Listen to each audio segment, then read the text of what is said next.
Internet se ha convertido en un prodigioso medio de comunicación a través del cual casi todo el mundo puede acceder a cualquier tipo de información debido a la facilidad de su uso.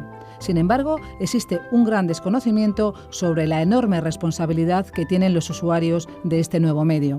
Hoy, dentro del curso de formación permanente de la UNED, denominado Cuestiones prácticas sobre responsabilidad civil, queremos abordar el tema de los blogs y qué pasa con los contenidos y los comentarios inapropiados que se vierten en ellos. Para explicarnos el régimen jurídico y todas las dudas sobre este tema, les dejamos con Patricia López Peláez, profesora de Derecho Civil y directora del curso Cuestiones prácticas sobre responsabilidad civil.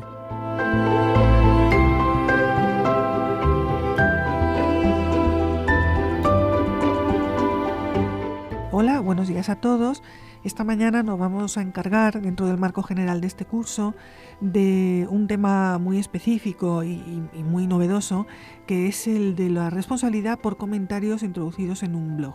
Nos acompaña para esto uno de los mayores expertos que tenemos en España sobre la materia, que es don Sergio Carrasco Mayans. Es licenciado en Derecho y a la vez ingeniero de telecomunicaciones y presidente de la Asociación Derecho en Red, que es una asociación de abogados expertos en nuevas tecnologías. Hola, buenos días, Sergio. Hola, buenos días, un placer estar aquí.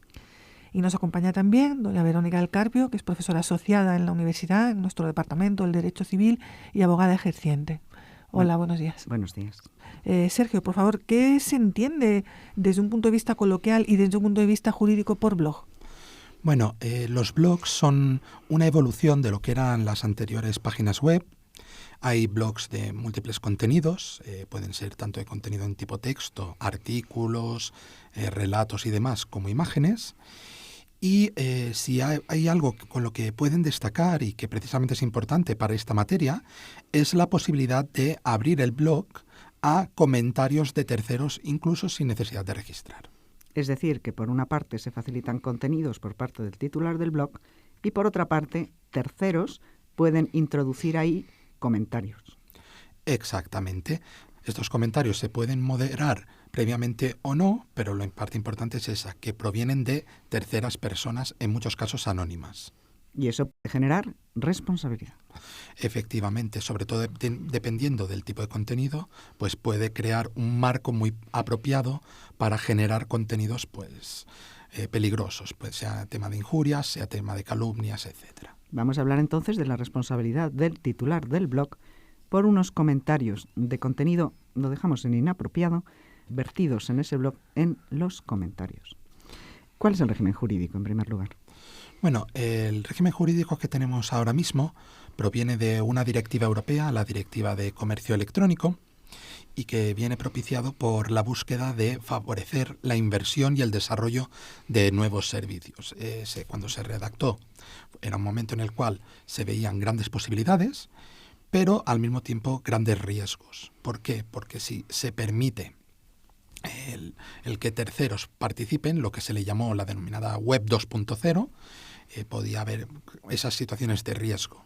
Por lo tanto, se generó un régimen de exención de responsabilidad específico para este tipo de servicios, dentro de los que podemos poner los blogs, adoptando en algunas cosas lo que venían a decir la normativa americana, y que después ha sido traspuesto en España en la Ley de Servicios de la Sociedad de la Información. Es decir, que hay un régimen especial de exclusión de responsabilidad para el titular del blog por los comentarios vertidos. Exactamente. El blog está sujeto a todas las normas de responsabilidad, es decir, a los regímenes positivos de atribución de responsabilidad de cualquier otro campo, pero hay un primer filtro, hay un régimen de exclusión de responsabilidad que es aplicable en el caso de que estemos ante un blog. ¿Y con qué características tiene que ser eso? Este régimen se basa principalmente en un aspecto importante cuando hablamos de blogs, y es el conocimiento efectivo. Por parte del titular. Exactamente. El titular debe estar en una posición neutral, es decir, no debe contar con conocimiento efectivo de que se ha producido ese contenido ilícito, y en el momento en que adquiere ese conocimiento, debe actuar con diligencia para retirarlo. Si cumple esas condiciones, no se le puede pedir ningún tipo de responsabilidad, ni penal ni civil, por contenidos que han generado terceros en su plataforma. Tengo entendido que hay un caso reciente de Google en Australia. Efectivamente. En Australia lo que ha sucedido es que no cuentan con un régimen especial de exoneración de responsabilidad, es decir, cuentan con los regímenes normales, es decir, de prensa, de defensa del derecho al honor y de la intimidad, y lo que ha sucedido es que, aunque el tribunal ve que aplicando normativa europea, aplicando normativa americana, quedarían protegidos, en el caso australiano no existe, con lo cual, ¿qué es lo que sucede?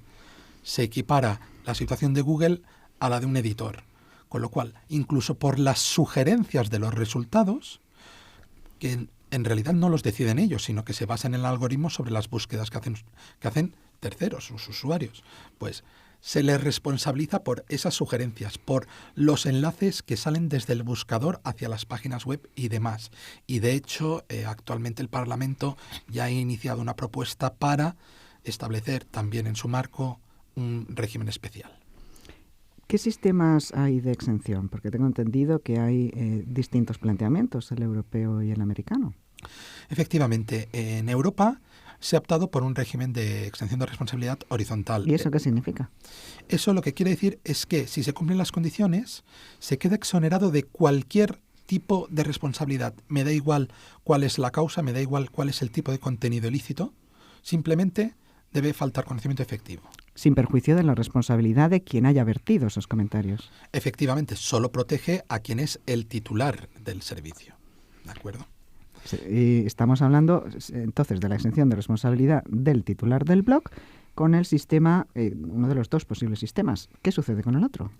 En el caso de que haya un sistema vertical, que es el caso americano, lo que sucede es que las diferentes normas regulan diferentes situaciones de exención de responsabilidad. Por ejemplo, los dos más importantes o que suelen aparecer más en Estados Unidos son los contemplados por la DMCA, la Digital Millennium Copyright Act, para infracciones de derechos de autor, y por otro lado tenemos la Decency Act, que lleva el tema de derecho al honor. A mí me gustaría plantear el caso muy concreto de una persona que en España abre un blog. Uh-huh. ¿A qué tipo de régimen estaría sometido? Bueno, estaría sometido a las obligaciones de información y al derecho de exención de responsabilidad del SSI, como he dicho. Directamente, si es una actividad normalmente remunerada, es decir, aunque no obtenga remuneración, si es una manifestación de una actividad económica. Y lo que quedaría la duda es qué sucede en el caso de blogs gratuitos, es decir, aquellos blogs que no representan ningún tipo de actividad económica. Hasta el momento, y bueno, esa más o menos es la posición más generalizada, aunque un blog sea gratuito, puede invocar las causas de exención de responsabilidad. ¿Y qué entendemos exactamente por blog gratuito?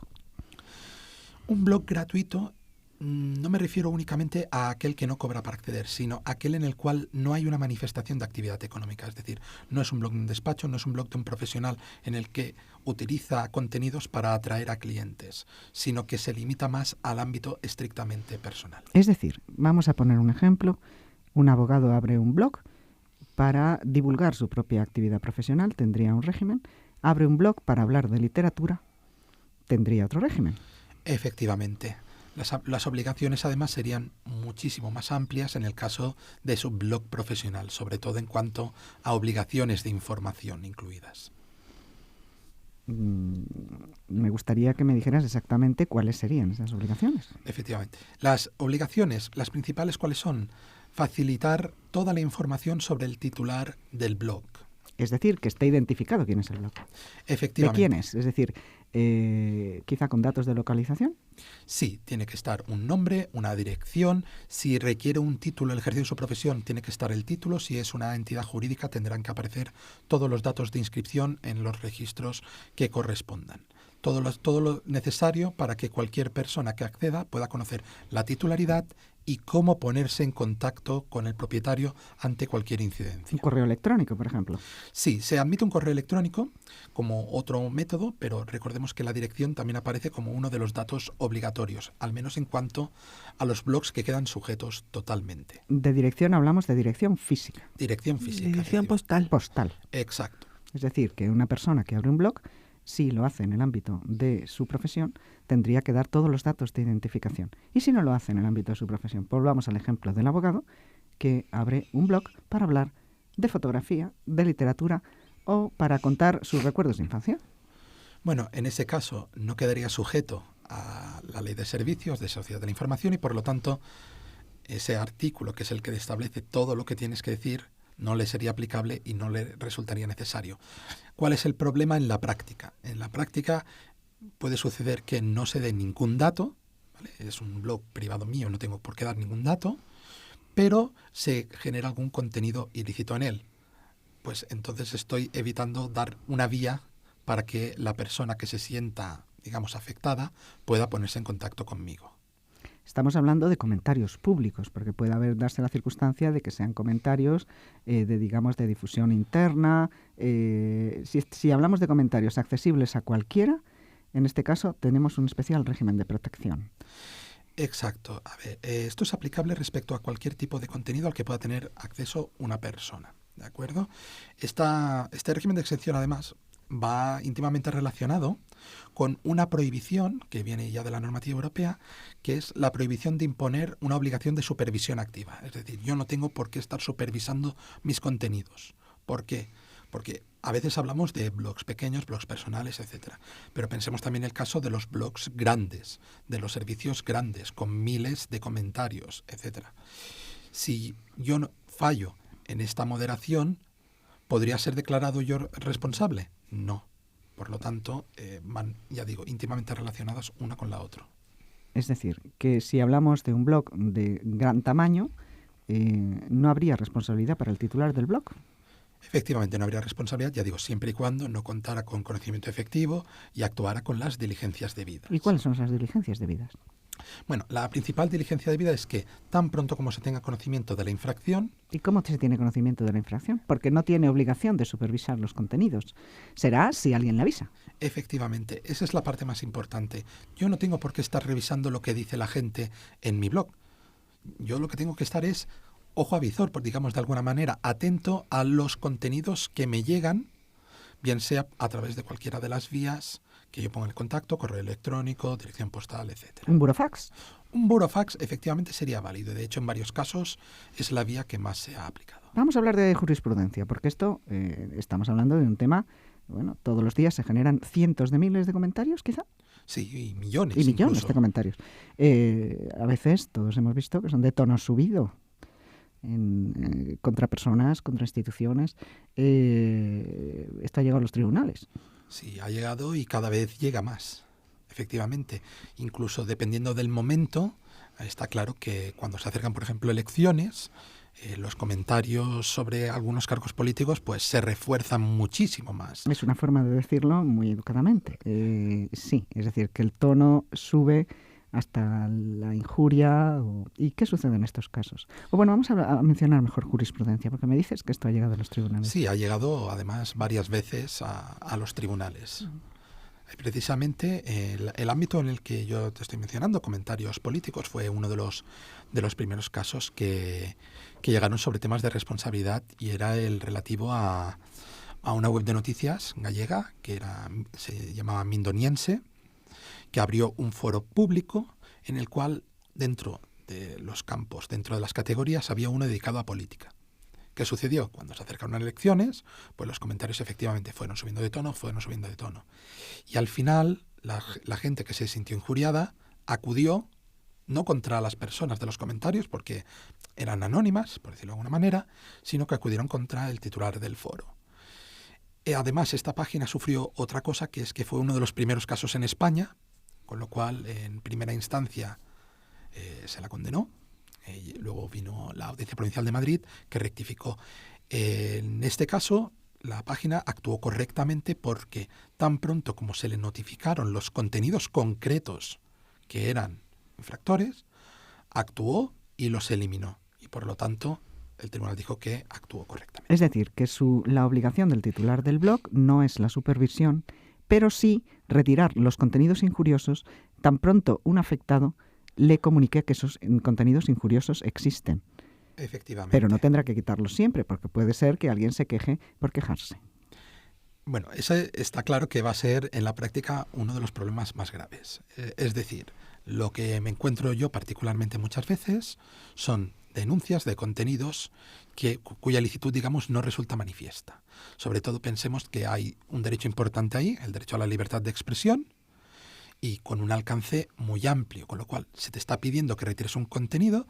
Pensemos que todavía no hay una resolución judicial que determine la licitud del contenido y por lo tanto puede haber dudas. ¿Qué es lo que se tiene que hacer? Lo que yo digo es que nunca hay que permanecer pasivo, es decir, nunca hay que recibir la notificación y dejarla pasar. En todo caso, si se entiende que el contenido no es manifiestamente infractor, habrá que responder, habrá que motivar y habrá que notificar eso a quien lo ha denunciado. Para empezar, pues sería conveniente tener un correo electrónico y verlo. Quiero decir, no solamente tenerlo, sino tenerlo activo, de forma tal que las notificaciones lleguen de forma sencilla. Efectivamente, y es que hay otro caso precisamente relacionado con el tema de las notificaciones por correo electrónico. Es una de las bases importantes de la jurisprudencia en el caso de España, que es el de la página web de A las Barricadas, ¿vale? La web de A las Barricadas, que tenía contenidos, ya digo, fuertes, ya su propio nombre parece indicar un poco lo que nos vamos a poder encontrar, tuvo varios problemas. ¿Cuál fue el importante? Se le intentó notificar por burofax y resultó que la dirección que constaba en los registros era incorrecta y en cambio tenía una dirección de correo electrónico para notificarle en la página web. Con lo cual ellos entendían que cumplían con la obligación de facilitar una vía de contacto, pero aún así fueron condenadas y el Supremo precisamente ratificó esa condena. ¿Y por qué?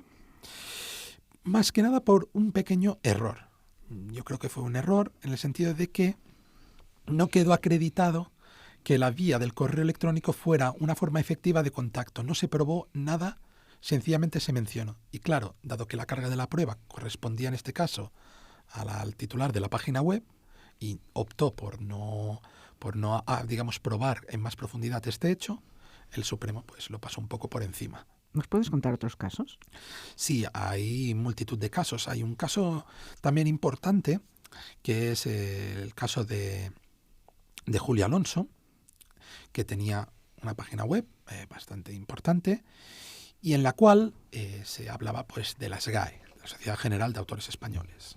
Era un contenido crítico, pero lícito. ¿Qué es lo que sucede? Que los comentarios, pues lógicamente, fueron... En escalada de comentarios. Exactamente. Que, pues claro, al final, ¿qué es lo que denunciaba la SGAE? Que el titular del blog creaba un marco muy crítico con esa entidad y que, por lo tanto, de alguna manera dirigía los comentarios hacia un ámbito muy hostil. ¿Y qué sucedió? Lo que sucedió es que inicialmente se libró, ¿de acuerdo? En la audiencia provincial se le condenó, pero el Supremo finalmente entendió que sí que resultaba aplicable la exención de responsabilidad y que por lo tanto debía quedar sin ningún tipo de responsabilidad por esos comentarios. ¿Cuántas condenas puede haber en total en España? Hablando en vía civil, siempre. En vía civil.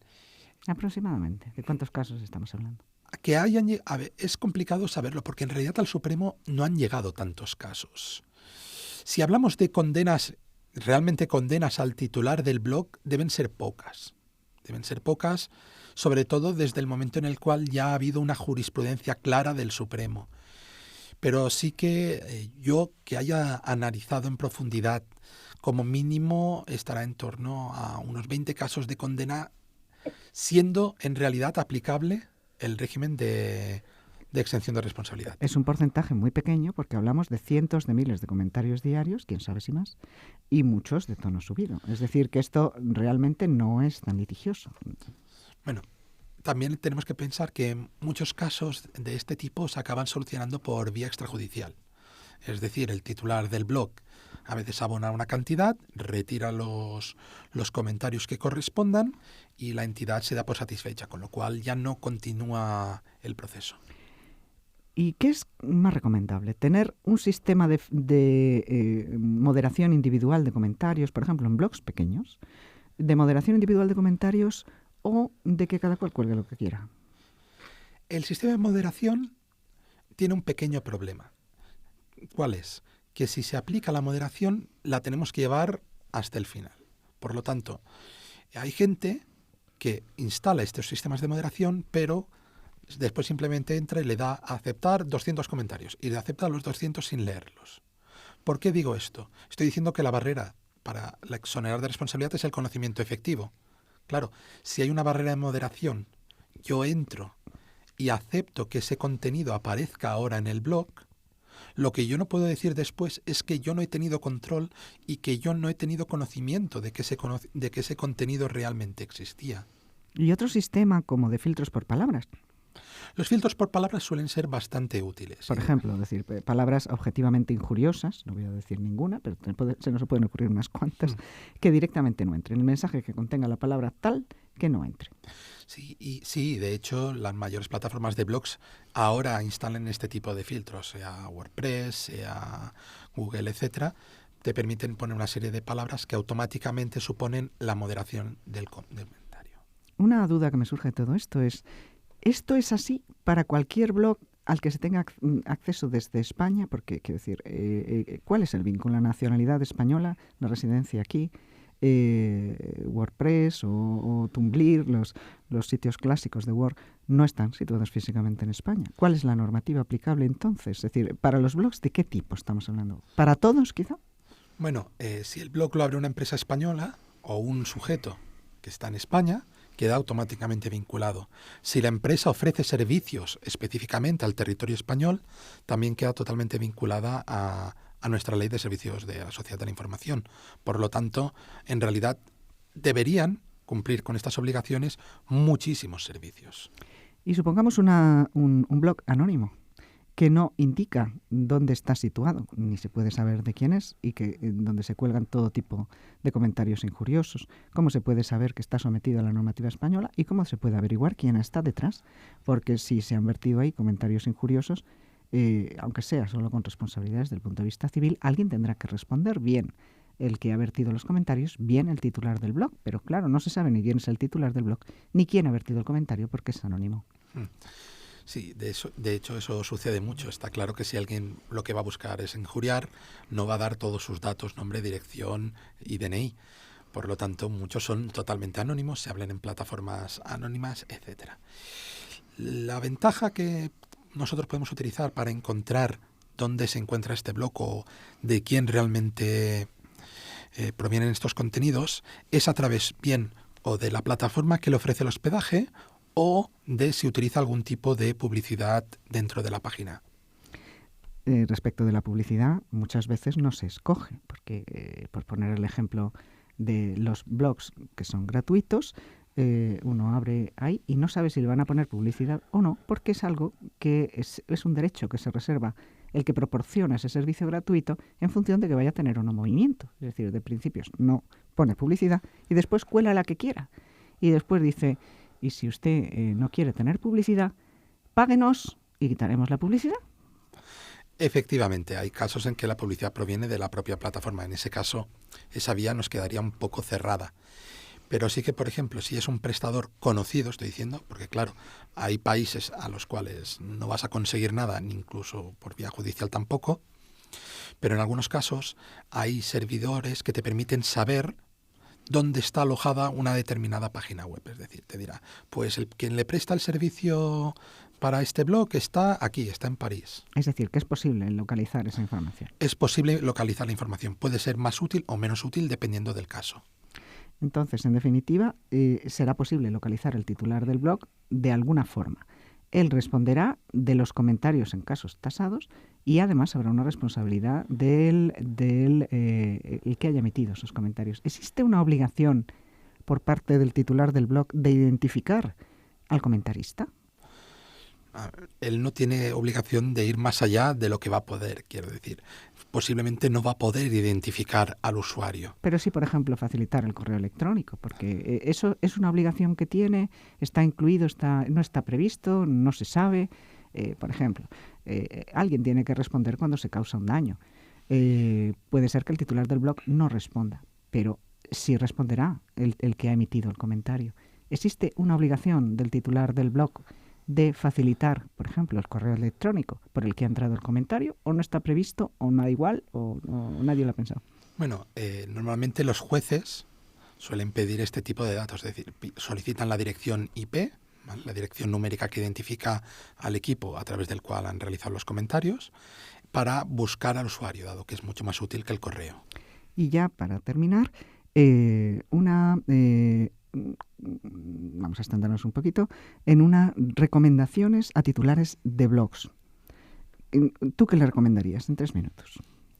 El primer paso es optar por una plataforma que sea lícita, quiero decir, una de las grandes conocidas en Europa principalmente, es decir, que cuente con un centro de datos aquí, más que nada para que no se nos reclamen responsabilidades propias, ¿vale? Por decisiones nuestras.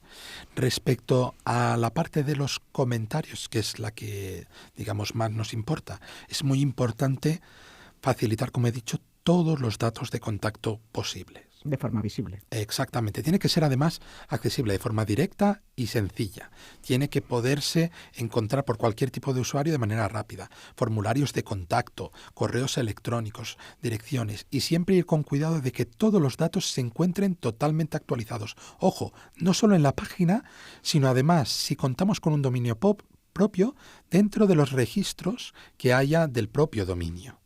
Es decir, que si alguien se cambia de domicilio, que no se olvide de indicarlo. Hay que estar pendiente. Exacto, porque si no, podría entenderse que me he puesto yo en una posición de sordera, por decirlo de alguna manera, para desconocer que se produce esa licitud.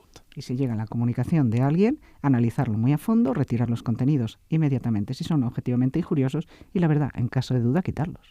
Exacto, en caso de duda, siempre principio de prudencia.